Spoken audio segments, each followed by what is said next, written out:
Bi sedî salan ev awirên tu ji yên şivanê Kurd ji dîroka mirovahiyê dipirsin.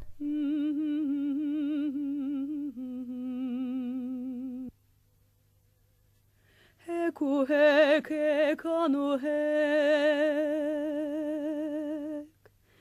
heku hek hekanu hek, tiştin çi xweşêtin eder,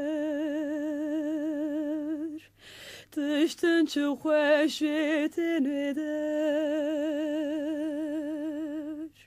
Varunu kulturu Xewnîn dibin êrîşan de. Ev mêrk li ber talanî ne.